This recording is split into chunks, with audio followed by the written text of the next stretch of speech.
Bonjour à tous. Peut-on parler de folie woke comme le font certains? Quel point commun y a-t-il entre le wokisme et la folie? Dans cette vidéo, je vais essayer de répondre par l'affirmative à cette première question en m'appuyant sur l'œuvre de Gilbert Keith Chesterton intitulée Orthodoxie.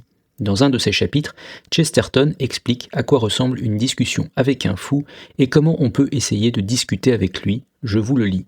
L'explication qu'un fou donne d'une chose est toujours complète et souvent, dans un sens purement rationnel, satisfaisante. Ou, pour parler d'une façon plus précise, l'explication fournie par un insensé, si elle n'est pas concluante, est du moins irréfutable. Observation qu'on peut faire en particulier dans les 2 ou 3 espèces de folie les plus communes. Si par exemple, un homme dit que les gens conspirent contre lui, vous ne pouvez réfuter cette assertion sinon en disant que tous ces gens nient être des conspirateurs, or c'est exactement ce que feraient des conspirateurs. Son interprétation recouvre les faits autant que la vôtre. Ou encore, si un homme dit qu'il est le roi légitime d'Angleterre, il ne suffit pas de répondre que les autorités en place le déclarent aliéné, car s'il était effectivement roi d'Angleterre, cette déclaration pourrait être la plus sage à faire par des autorités en place. Et si un homme prétend être Jésus-Christ, il ne suffit pas de lui répondre que le monde nie sa divinité, car le monde a nié celle du Christ. Néanmoins, cet homme a tort. Mais si nous essayons de définir son erreur en termes exacts, nous trouverons que ce n'est pas si facile à faire que nous le croyons. La façon la plus exacte de définir cette erreur serait peut-être la suivante. Sa pensée évolue dans un cercle parfait, mais étroit. Un petit cercle est toujours aussi infini qu'un grand cercle, mais bien qu'il soit aussi infini, il n'est pas aussi grand. De même, l'explication donnée par un fou est tout aussi complète que celle d'un homme sensé, mais elle n'est pas aussi large. Une balle est aussi ronde que le monde, mais elle n'est pas le monde. Il existe une sorte d'universalité étroite, quelque chose qui ressemble à une petite éternité étriquée, et vous trouverez cela dans beaucoup de religions modernes. Or, si nous considérons les choses de façon tout à fait extérieure et empirique, nous pouvons dire que la marque la plus forte et la plus évidente de la folie, c'est bien cette combinaison d'une logique absolue et d'un rétrécissement de l'esprit. La théorie d'un fou explique un grand nombre de choses, mais elle ne les explique pas d'une manière très large. Je veux dire que, si vous ou moi avions affaire à un esprit menacé de folie, il faudrait avant tout non pas lui fournir des arguments, mais lui fournir de l'air, le convaincre qu'il existe quelque chose de plus propre et de plus frais en dehors du cercle asphyxiant de son argument unique. Supposons par exemple que ce soit le premier cas que j'ai pris comme caractéristique, celui de l'homme qui accuse tout le monde de conspirer contre lui. Si nous pouvions exprimer nos plus profonds sentiments à l'encontre de cette obsession, je suppose que nous lui dirions à peu près « Oh, je reconnais que vous connaissez votre affaire, que vous la connaissez à fond et que, comme vous le dites, bien des points concordent entre eux. J'admets que votre explication rend compte de beaucoup de choses, par contre, combien de choses ne laisse-t-elle pas inexpliquées? N'y a-t-il pas dans le monde d'autres histoires que la vôtre? Et tous les hommes sont-ils préoccupés de vos affaires? Supposons que nous vous concédions les détails. L'homme qui dans la rue a fait semblant de ne pas vous voir le faisait peut-être uniquement par ruse. Le policier, quand il vous a demandé votre nom, le faisait peut-être uniquement parce qu'il le connaissait déjà. Mais comme vous seriez plus heureux si seulement vous saviez que tous ces gens ne s'occupent aucunement de vous. Combien plus large serait votre vie si votre moi pouvait y prendre moins de place, si vous pouviez vraiment regarder ces autres hommes avec une curiosité et un plaisir ordinaires, si vous pouviez les voir marcher tels qu'ils sont, avec leur égoïsme ensoleillé et leur virile indifférence. Vous commenceriez à vous intéresser à eux parce qu'ils ne s'intéresseraient pas à vous. Vous vous échapperiez de ce minuscule théâtre de Camelot où se joue sans relâche votre petit complot et vous vous retrouveriez sous un ciel plus libre dans une rue pleine de merveilleux étrangers. Je vais arrêter ici ma lecture. Chesterton détaille de la même manière plusieurs sortes de folie et plusieurs manières selon lesquelles il est possible d'apporter une bouffée d'air à ces idées folles. Ce qui m'intéresse dans ce passage, c'est qu'en réalité, Chesterton décrit à la perfection un type de raisonnement circulaire qu'on rencontre de plus en plus. Certains d'entre vous me diront, non sans raison, qu'Internet facilite les effets de bulle. Les algorithmes suggèrent encore et encore des contenus identiques pour optimiser la réaction humaine et maximiser le nombre de clics. Mais ce n'est pas purement d'un effet de bulle Internet dont je veux parler ici, plutôt de la problématique des raisonnements circulaires. Si nous étions sur France Inter, cet argumentaire pourrait être utilisé contre les complotistes qui tournent en rond en voyant des complots partout, ou contre d'hypothétiques fachos obsédés par l'immigration, jusqu'à lui attribuer tous les malheurs du monde. Mais puisque nous ne sommes pas sur France Inter, on peut signaler la présence d'idées obsessionnelles et de raisonnements circulaires dans à peu près tous les partis politiques. Chez La République En Marche, on pourrait tout aussi bien trouver des gens qui se sont persuadés que Poutine est derrière les manifestations contre la réforme des retraites et que selon ces gens, toute personne qui n'est pas de leur avis est nécessairement un agent du Kremlin.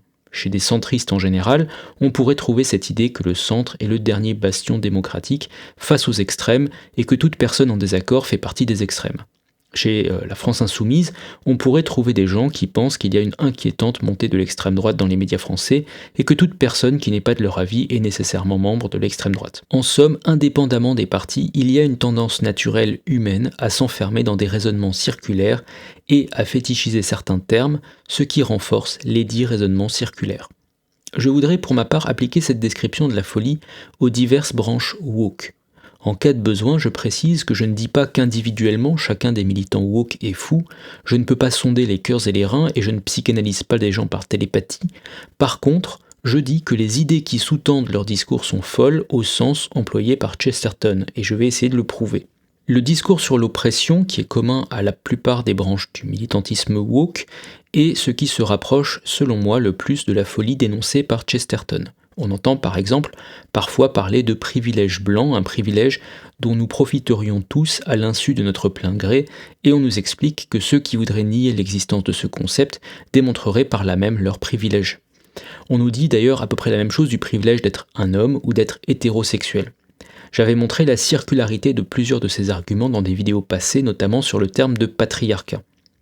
La séduisante dichotomie entre les oppresseurs privilégiés et les opprimés est en réalité le socle d'un raisonnement circulaire et de sophismes kafkaïens. Pour ceux qui ne connaissent pas du tout ce concept, il s'agit d'une famille de sophismes tels que toute tentative pour prouver votre innocence est interprétée comme une nouvelle preuve de culpabilité. Toute tentative d'un débatteur pour expliquer qu'un concept d'oppression est bancal s'oppose globalement soit à un rejet pour ignorance, soit à un rejet pour incapacité à percevoir des privilèges, ce qui revient finalement à accuser le débatteur d'avoir des privilèges. La charge d'ignorance est de loin la plus classique, elle stipule grosso modo que si vous n'avez pas lu une bibliothèque entière de sociologie, vous n'êtes pas apte à débattre d'un sujet. Je précise au passage que cette charge d'ignorance est spécifique aux prétendus oppresseurs et qu'en général, un membre d'une quelconque minorité opprimée n'aura jamais besoin de prouver une connaissance sociologique. Pour prouver qu'elle est victime de racisme, on ne demandera jamais à une personne de prouver qu'elle a bien lu le dernier ouvrage sociologique sur le sujet. Pour prouver qu'elle est bien victime de sexisme, on ne demandera jamais à une femme de faire une note de lecture du dernier livre de Mona Chollet. Mais un présumé oppresseur devra toujours prouver et donner des gages de son érudition. Dans les cas où la charge d'ignorance ne suffit pas, on en vient souvent à un discours très confus sur la position privilégiée qui empêche de se rendre compte des souffrances manifestes. Entendons-nous bien, ce dont on vous accuse dans ce cas, c'est d'avoir la même insolence et la même innocence qu'un fils à papa qui émiette des macarons pour les donner à des canards sur le bord d'un étang, le plus souvent alors qu'on ne sait rien de votre vie. Et plus rarement, pour l'élite des oppresseurs les plus oppressifs, on vous accuse aussi de n'avoir aucun cœur et de vouloir commettre le mal en connaissance de cause. Mais revenons à la circularité de nos amis woke. Il y a évidemment des cas tellement caricaturaux et pathologiques au sein des mouvements woke que la plupart des gens sentent instinctivement le besoin de s'écarter un peu. Comme un passant qui, voyant un homme gesticuler tout seul sur un trottoir en se disputant avec un lampadaire, changerait de trottoir juste au cas où. Il se trouve qu'à force de se quereller avec la terre entière pour faire reconnaître un nouveau statut de victime, la caricature du woke en vient à inventer de nouveaux concepts chaque fois que les siens sont popularisés, ce qui lui permet en réalité de ne jamais sortir ni d'un statut de précurseur d'un combat pour la justice sociale, ni d'un mouvement de pensée circulaire qui valide d'un combat à l'autre des concepts qu'il a déjà proposés. Cependant, les idées folles sont contagieuses, et elles ne sont pas limitées aux seules caricatures. Un professeur d'université en apparence bien sous tout rapport peut un jour tomber le masque et s'adonner à de longs discours obsessionnels sur le féminisme, les LGBT ou toute autre minorité. Et dans ce genre de situation, il est tentant de vouloir démontrer ce qu'on croit être une erreur à coups de chiffres et de définitions. Tenez par exemple, j'ai fait partie des pionniers en France de la dénonciation du concept d'inégalité salariale. Il y a quelques années, on nous affirmait la main sur le cœur que la mesure d'un écart de moyenne non corrigé pour des temps de travail, des postes égaux et des secteurs d'activité comparables constituait une mesure de discrimination. Aujourd'hui, à force de bataille de chiffres, la plupart des gens ont fini par comprendre que les environ 25% dont on nous parlait ne correspondaient pas à grand-chose et que la part de discrimination était de la classe du pourcent à supposer qu'on parvienne à la mesurer. Rationnellement, on s'attendrait donc à ce que les membres d'une certaine gauche admettent s'être trompés. Mais en réalité, pas du tout, ils ont déplacé l'accusation de discrimination sur un terrain encore plus nébuleux. Vous pensiez que nous parlions de discrimination sur la base du salaire dans les entreprises? Pas du tout. En réalité, il s'agissait d'une discrimination à l'échelle de la société et voulue par le système. C'est une métrique systémique des oppressions, rien à voir avec un salaire dans une entreprise. Et c'est ainsi qu'une grande réécriture de l'histoire est lancée, où des gens qui ne les ont d'ailleurs pas lus iront sans doute jusqu'à nier 60 ans de travaux académiques sur l'écart salarial pour finir par contredire ce qu'écrivait l'inventeur du concept dans sa thèse des années 50. En somme, sur cette affaire et sur beaucoup d'autres, le meilleur espoir d'un débatteur honnête n'est pas d'entendre un jour un mea culpa sincère, mais de démystifier un mensonge après l'autre jusqu'à ce que son opposant fasse une diversion vers un autre sujet. Le train qui tourne en rond ne se laisse pas dérailler si facilement. Et c'est pour cette raison que je trouve l'extrait que je vous ai lu rafraîchissant. Chesterton nous propose ici une autre approche, une autre voie. Il comprend, comme nous, qu'il est difficile de discuter avec une personne qui pense en rond et qui s'enferme dans un discours circulaire. Et au lieu de chercher à briser le cercle, Chesterton nous invite à l'élargir. Il nous propose non pas de nous enfermer avec une idée folle dans un débat qui tourne en rond, mais de forcer l'idée folle à regarder en dehors du sillon circulaire qu'elle a déjà tracé. Il nous suggère de donner à voir à ceux qui voient de l'oppression partout toutes les marques de bonté et de tendresse qui échappent à leur petit cercle de réflexion. Tout ce que le monde contient de bon et de beau et qu'ils ne voient même plus. Et peut-être plus fort encore, de les forcer à envisager combien meilleure serait leur vie si, au lieu d'imaginer le monde entier ligué contre eux, ils voyaient le monde plein d'étrangers qu'ils ne connaissent pas. D'imaginer que les gens qu'ils ne connaissent pas n'obéissent pas forcément à des réflexes pavloviens et machinaux de privilèges et de stéréotypes, mais à une logique en propre, personnelle, unique. Ceci n'est qu'un bref extrait d'un livre beaucoup plus complet qui s'attache à proposer une perspective positive pour lutter contre les grandes idées devenues folles, une forme de dénonciation avant l'heure du militantisme woke, mais aussi de certaines dérives des pires régimes communistes. J'ai trouvé ce contenu si inspirant avec le cofondateur des éditions Carmin que nous l'avons intégralement retraduit et que nous lançons une campagne de réédition sur Tipeee.